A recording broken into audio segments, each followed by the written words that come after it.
Lagyan natin sa plastic. Isama mo naman to.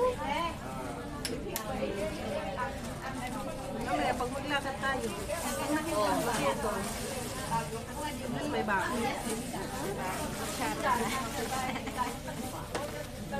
Hindi na ubos.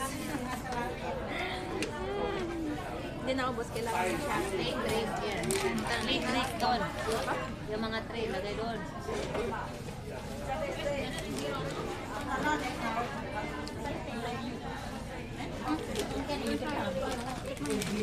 Cheese.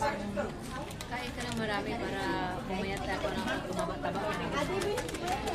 Wala na naman amo ko. Kailan? Kahapon. Ah. Noodles naman ako. Busog na kasi. Kami, pag nagpapansit kami sa bahay, tanghalian, sabihin ng amo namin, wala na ba tayong bigas? Ay. Bakit nagpansit? Gusto din nila kanin. Tanghali ka na eh. Tanghali, gabi kanin kami. Parang pinadyo na. Sa amin gabi lang. Pag umaga lang kami pwede mag-noodles. Pag wala si Sir, noodles. Sa akin, si Lula naman, noodles yan, cup noodles na yan. Yan, yan.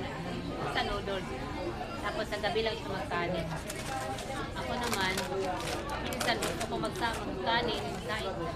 Tapos tatanungin ko naman, Lula, patay mo ng rice?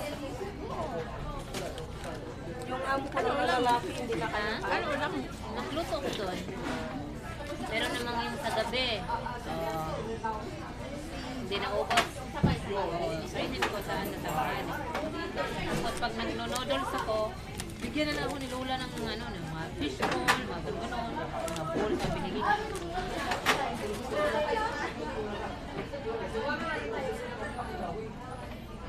At least si Lola mabait na. Oo. Mabait siya. Fairness. Kaso lang, malimutin. Lagi ka nagtatanong. Tulad na yun. Ano ka? Saan ka mag-dinner? Di ko pala. Anong oras na alang uwi? Yun yung problema kung may pera ba. Tapos, ano, sabihin, nawawala yung pera ko. Wala naman ako masyadong pera. Or di kaya yung mga anak niya parang mali. Bakit ito sabihin ng matala na, di ba nagsusugal yung amo mo? Eh, matalo. Tapos hindi alam na natalo pala, sabihin na kinuha mo. No? Yun ang problema. Kaya nga, sabi ko na, ano, Hindi masarap kasi konti lang yung kinakain nila. Pero pag masarap, halos maubos.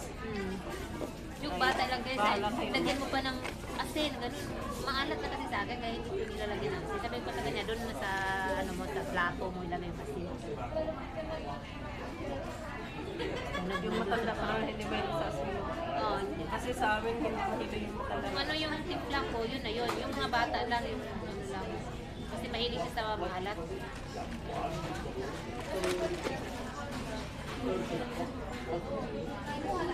Marunong sila mag-English.